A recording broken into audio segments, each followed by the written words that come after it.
Assalamu alaikum туғандар. Менден көп адамдар жұмыш сұрайды. Бүгін мен сіздерге жұмыш таптым. Біздің районда, мен жашаған айылдың районы центрінде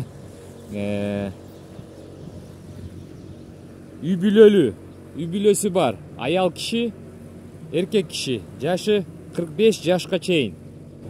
Жашы 45 жашқа чейін. Екі жұмыш орын бар. Бірөөсі аял кишиге, бірөөсі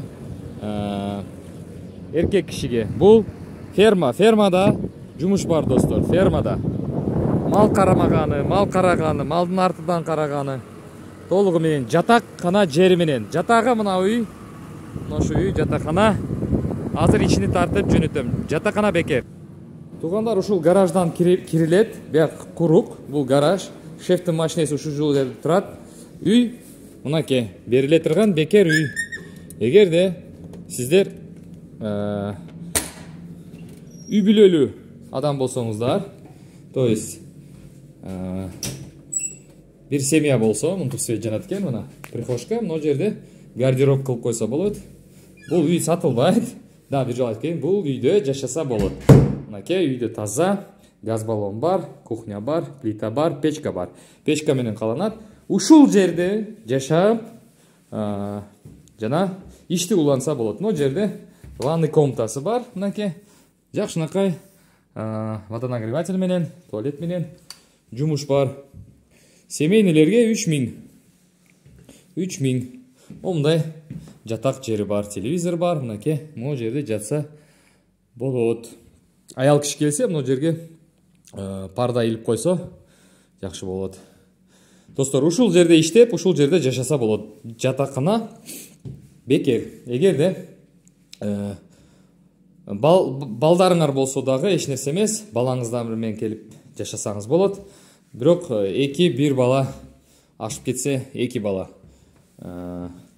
Эгерде балдар жок болсо, андан да жакшы. Но жерде малга түшүнгөн, фермага түшүнгөн, техникага бир аз түшүнгөн, анан эң маанилүүсү ушул мал. Ат миништи билиш керек адам.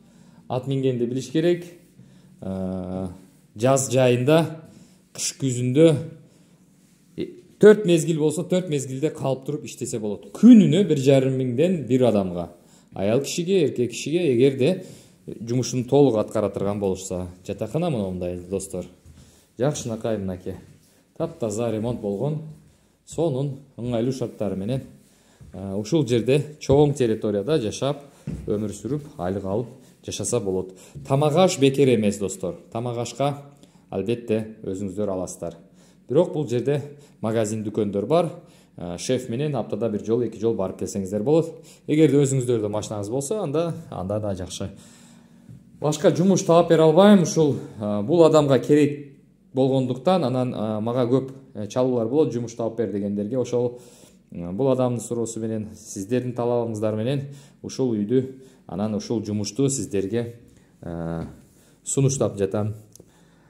Дагы бир кайталап кетейин. 1,5 миңден бир адамга аял киши күйөө менен же эркек киши аялы менен келип, ошол жерде иштеп, мал карап жашасаңыздар болот. Основной жумуш ушул мал караш керек. 9-дан баштап кечки 6-га чейин. Ошондо эртеңки саат 9-да жумуш башталат. Жумушка чыгып кетесиздер. Анан жарым саат обед болот, же 1 саат обед болот. Экөөдөн бири. Кечки ошо 6-га чейин иштейсиздер. Бул ушул жерде эле жумуш, ушул жерде эле территорияда. Жумуш ар кандай болот, фермада жумуштар ар кандай болот, ошого карап, эгерде кызыктуу болсо, мага чалыңыздар, достор. Мен сиздерге андан да толугураак маалымат берем. Мынакей, достор, көрүңүздөр.